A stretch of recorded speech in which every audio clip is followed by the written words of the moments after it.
'Cause I'm dreaming of you tonight till tomorrow.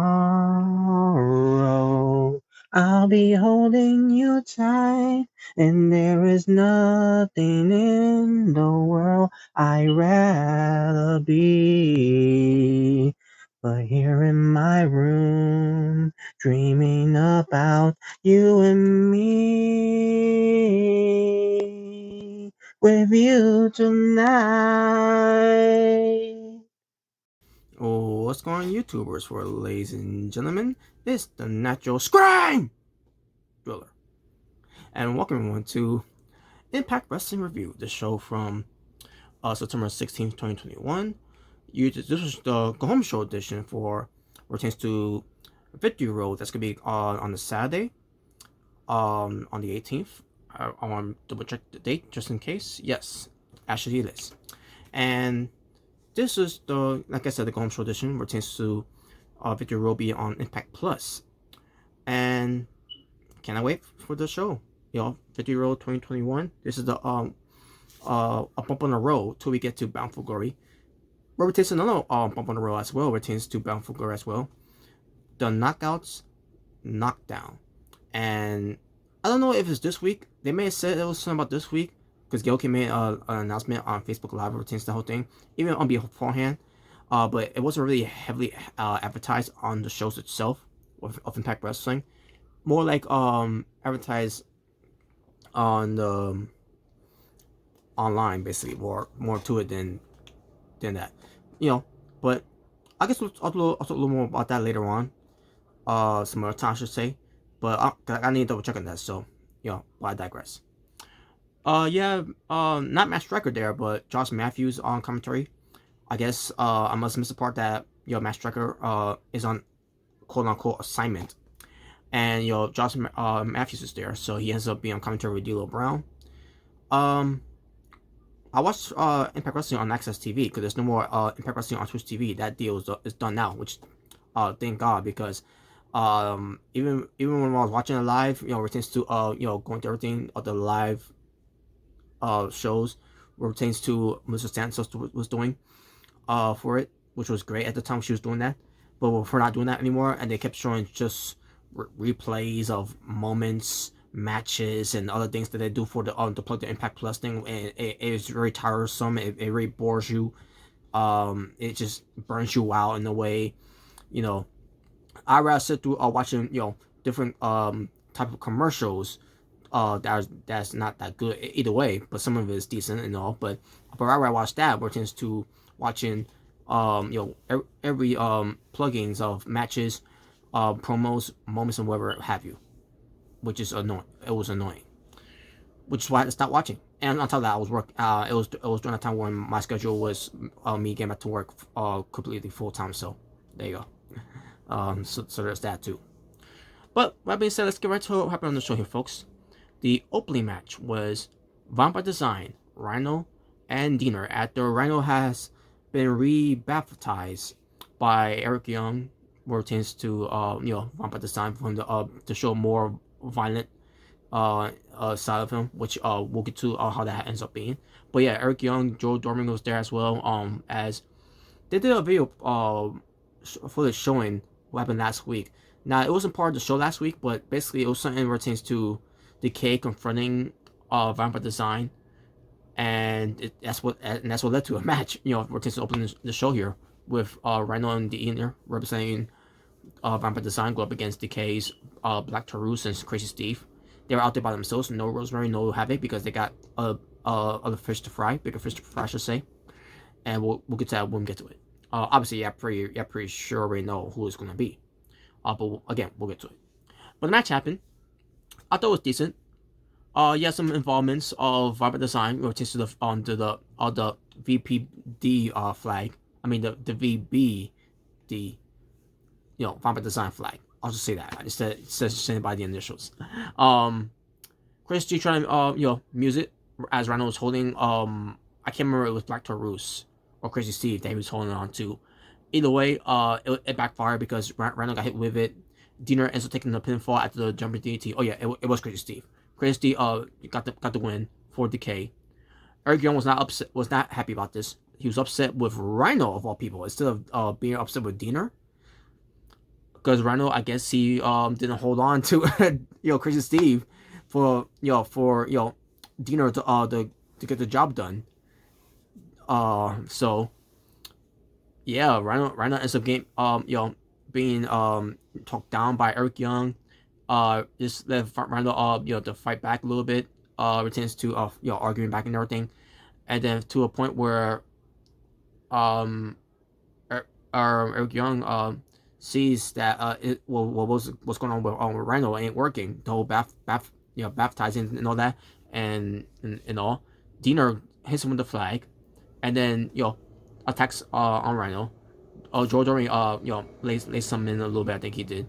And then Eric Young takes the flag and then just breaks it across Rhino from there. And I guess that's it for Rhino for being part of Vampire Design. That was a short run for Rhino being in that faction.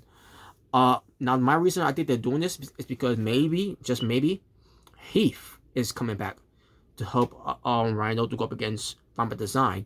But the problem is, it's going to be a numbers gang here because Rhino and Heath are going to be doing this on their own against Joe Doring and Diener.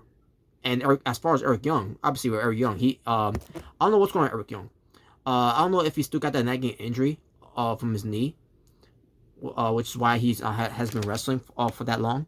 He's been basically doing the managing role and the leader role of Vampire Design. So I don't know what they're gonna do with that. But this is me speculating that maybe Heath is coming back pretty soon from his injury that he had since last year's Bound for Glory, and hopefully that it just leads to Heath coming back, so that Rhino and Heath can have a match against Diener versus Joe Doring at Bound for Glory, which I'm assuming that's what it's going to lead to, where it's going to be built up for. So we'll see. But yeah, there you go. We go to Swingers Palace, and basically Johnny Swinger talks about Impact Wrestling's Bound for Glory is going to be going to Las Vegas, Nevada, at Caesar's Palace. I don't think they're going to be in the at Caesar's Palace to be exact. But basically, the point is, Impact Wrestling's Bound for Glory is going to Las Vegas, Nevada. And wherever it stays in Vegas, what happens in Vegas stays in Vegas, I should say. So basically, there's a running joke here where Johnny Swinger is like he wants to talk to someone in charge of Impact Wrestling. He brings up Jerry Jarrett, and then Alicia Edwards has to let him know that he doesn't work. He's not in control of this company anymore. It's like, so it's the Vince Russo, the Harris brothers, Dixie Carter. I think he mentioned Bruce Pritchard. I can't remember if he did or not. I doubt he mentioned Jim Cornette, because if he did, I would mention that part. If he mentioned Jim Cornette. He didn't mention Hulk Hogan, by the way.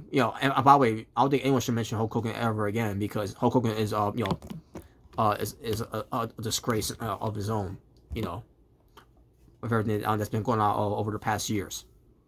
And then he mentioned something about Billy Corgan. You sure that guy from Smashing Pumpkins ain't running the show? And then let's Edwards let him know that it's Scott Demoy. He's running the show. And then he made some funny remarks, whatever. But basically Hernandez and Alicia Edwards letting him know that no, they don't work. They're not in charge of the company anymore, or whatever. The Harris brothers, I never thought the Harris brothers were in charge of the wrestling company. Especially during the days of TNA Wrestling. Why? Because Vince Russo had a higher power during that time. I don't know. And there's nothing against the Harris brothers, so just give them a moment, folks. Sorry about that. I thought I was going to get some interruptions from the sirens, but no. But anyways, and then one of those swinger girls, the swingerellas, I should say, asked for what happened to the other swingerella, and I'm thinking to myself, because of what happened last week, folks. There was Su Young's zombies of Kimberly and Benny Lauren grabbing one of the swinger. I'm assuming they grabbed one of the swingerellas. So yeah, one of them who's got a tattoo. The other one who I thought was cute, and the other one that who's also kind of cute too, but look like a prostitute. They took her. They took her though. So it's all that's left now is Alicia, the woman with with tattoos, and the cute girl that I like. You know, she's very cute. Um, so yeah, they're asking what happened with her. Well, the Swingerillas were asking for her, and had no idea. So my guess is that she was taken by Soo Young's bridesmaids. Which returns to Kimberly and Brandy Lauren. That's basically who they are. Basically, they're the bridesmaids for the undead's bride, which is to Soo Young. So oh yeah. So in this segment though, you had TJP collecting his money for winning on bet that returns to Petey Williams versus Steve Macklin from last week, and Petey Williams basically confronts him, basically having little issues back and forth, and he basically jumps to a match him against him, and we'll get to that later. So, and that's basically what it was. It was an entertaining segment though. Returns to Swingers Palace. So basically, Swingers Palace was gonna have a competition against Caesar's Palace once they go to about the Bound for Glory, at Las Vegas, Nevada. The Impact World Champion Christian Cage was being interviewed by Jim Miller along with his teammates like Eddie Edwards, Sammy Callahan, Josh Alexander, and Chris Sabin. And basically it returns to go up against the teams of Moose, W. Morrissey, Brian Myers, the leader Ace Austin, who's the leader of that other team, and Matt Fulton in the match as well. And so basically this was a promo pertains to all five got their promos in pertains to be an interview. So I thought it was a good promo there, and their good work as a cohesive unit. And we'll get to more of that later. TJP versus Petey Williams. The match I thought was decent with Petey Williams getting the win over on TJP. After the match, they show a respect, and then also Steve Macklin attacks both of them. And basically, that's basically what it was. So I don't know what that's gonna mean. I'll tell you what it does mean. It means TJP is still a babyface. I thought it was gonna lead to TJP turning heel, but no. I guess he's still gonna be a babyface. Now, as far as what's happening with Steve Macklin, I believe Steve Macklin's gonna have a partner of his own. If it's gonna lead to where Pete Williams and TJP team up against Steve Macklin, I thought it was gonna be a 2-on-1 situation. So I'm assuming that Steve Macklin's gonna find a partner of his own, unless there'll be someone coming in. But we'll see. It just depends. I don't know how it's gonna lead to. Maybe it's gonna be 3-way. Who knows? But we shall see. GML was interviewing the Good Brothers, or should I say, the Good for Nothing brothers. Well, at least one of them is good for nothing. Carl Anderson, fuck him. Basically, a promo about nothing happened with Rich Swann. Also, they was gonna leave. Willie Mack was there behind the door that was gonna exit, and he had crutches and everything, and he started taking one crunch and give it to someone next to him, and it was it revealed to be Rich Swann, and they both had crutches and beat up on the good for nothing brothers. Basically, Willie Mack is back now, but since it was the injury, the storyline injury, I should say. He's back, no time wasted, and it basically beat up on the good for nothing brothers until it led to a pull apart. Afterwards, William Mack, Rich Swann will be interviewed by Gina Miller, pertains to what they did to the Good for Nothing brothers, and then Scott D'Amoy comes in and basically he awarded them for doing that. The management, man, sometimes they can be bipolar with all this, but in a way, I actually always on the side of Scott D'Amoy on this one, because it's the Good for Nothing brothers. So in reward, Rich Swann and William Mack will begin the opportunities of the Impact World Tag Team Title shots. Now I'm assuming it's Victory Road. I'm assuming. I gotta double check to see if it is. But yeah, that was it. Also, I'm gonna get to what happened on Before the Impact. It's a show that they do before they start the show of Impact Wrestling. They call it BTI, Before the Impact, and they had a match on there from last week, I should say, where the Laredo Kid returned and he went up against John Skyler, the same as John Skyler who beat Matt Cardona in his first match in Impact Wrestling and won. And here he is on match against Laredo Kid, but loses to Laredo Kid. So basically, you have John Skyler being interviewed by Gio Miller, but tends to that Laredo Kid got lucky and everything. And so, really, like how you got lucky when you beat Matt Cardona.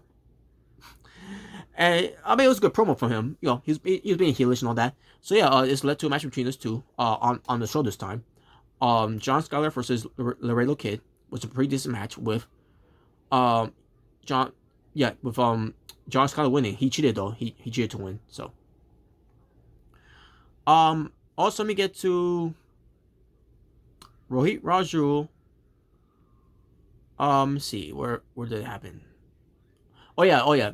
Also, we had this segment where they did locker room talk that featured. No, not locker room talk. The It's All About Me show. Tina, that's what boring show that she does. That's hosted by her. You have Kid up there. You have Madison Rain there, and then Ted Wild, Jordan Grace, Richard Uttering was there. And to be honest with you, I didn't care for it because I skipped it on purpose. I had a DVR on Access TV, and I skipped it on purpose. So, didn't care for it. Wait, Rajul though, I did care for this one though. Wait, Rajul was attacked by Matt Cardona and by Shira. Matt Cardona attacked both of them, but this what happened with Chelsea Green, and then also we get Scott Moore upset with this one. So he's upset with Matt Cardona doing what he did to Shira and Rick Rajul, but he's now upset with Rich Swann and with Matt doing that to the Good for Nothing brothers from earlier. What the hell? So Scott Morris, basically makes an announcement that this better come to an end on Saturday, which could be on 50 Row, featuring Matt Cardona versus Rick Rajul, no DQ match. So yeah, there you go. And Matt Cardona says good, win or lose, that this will be over. But basically, not Matt Cardona saying this. Scott Morris saying, win or lose, this needs to be over. So Matthew Railroad versus Trey Miguel. In the match, I thought it was pretty decent, with Trey Miguel getting the win. He won by tap out. The submission move, I don't remember what he called it, but it was a submission move he used before, and he got the win for it.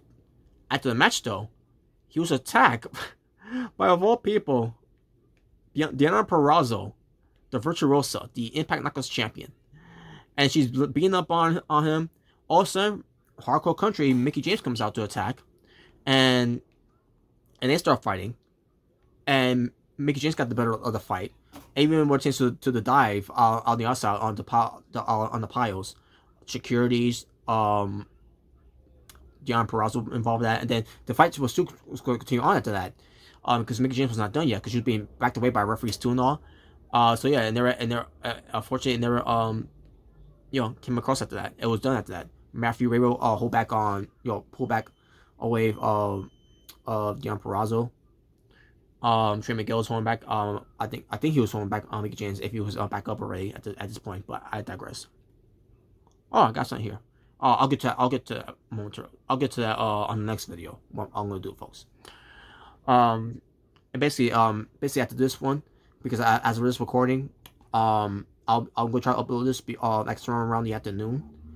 And then I will upload the next video, which is gonna be the preview.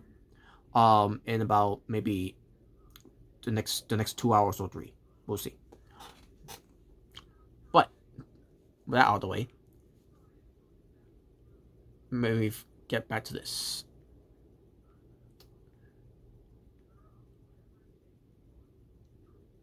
So we get Tasha Steelz and Savannah Evans with the Knockouts tag team titles that they stole from Rosemary and Havoc.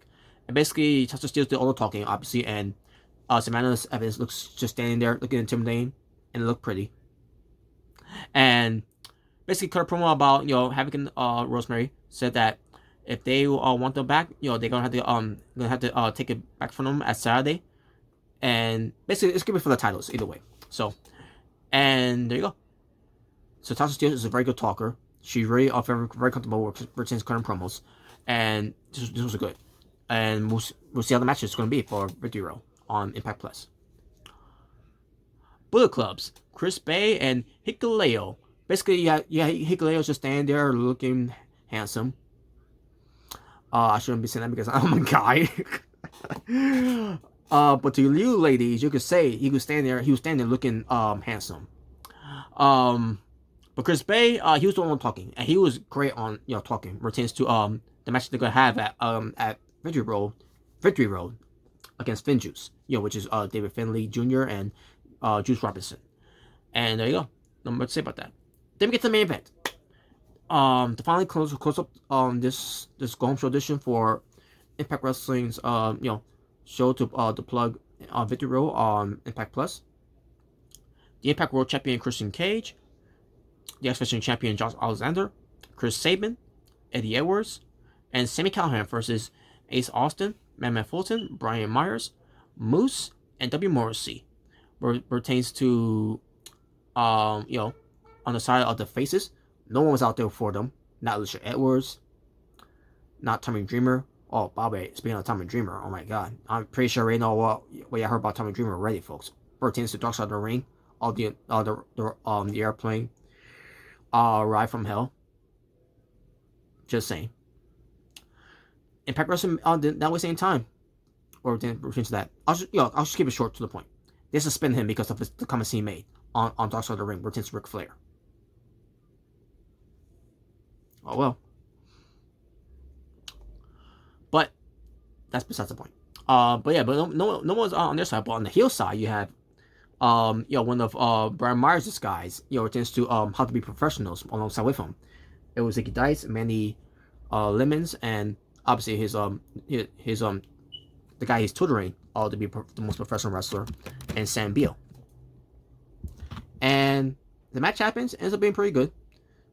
And you have the faces on sides. You have just Sami Callihan working together with Eddie Edwards, even with Josh Alexander and Chris Sabin at one point working together. Even though their opponents too for Victory Road. And this match was pretty decent until the end. We get to the finish where it was Christian Cage going for the spear on Brian Myers. Meanwhile, he was he had no idea that he was already tagged out in the match by Josh Alexander, and Josh Alexander goes for the C4 spike onto Brian Myers and get the win. And Christian Cage was like, hey, you know what, we won anyway, so who cares? At the end of the day, the faces won. They end up winning the main event to end the show, and now it's on to Victory Road. And after Victory Road, we can get to knockouts, knockdown, which I got to find out more about that too. And then after that, we'll get to Bound for Glory in October. So there you go. And that will do it for this edition for Impact Wrestling, the show from September 16th, 2021 edition. Pertains to the Go Home Show edition of Impact Wrestling's Victory Road. That's going to be on Impact Plus. Pertains to 2021. 5 matches worth of Toma Wrestling. And my overall rating for the show, I'm going to give it a 7.5 out of 10. Good show. And I thought it did a decent job. Pertains to building up Victory Road. And there you go. There's very much errors to it other than that. So as far as the knockouts, knockdown, I'll save it for another time. I just want to end this right now because I gotta get out of here. And on top of that, I gotta do another video or things to do my previews for Impact Victory Road 2021. But that being said, thank you all for watching, folks. For It's the Natural Scream Thriller, saying peace on the streets for you to be well, stay safe, take care of yourself, everything that's going on in the world, wear your mask, wear your gloves, be vaccinated, or should I say get vaccinated. Be respectful, be better, be appreciative, and love one another. God bless one another. Live in peace and harmony for us all. For I am out here. Ta-ta for now.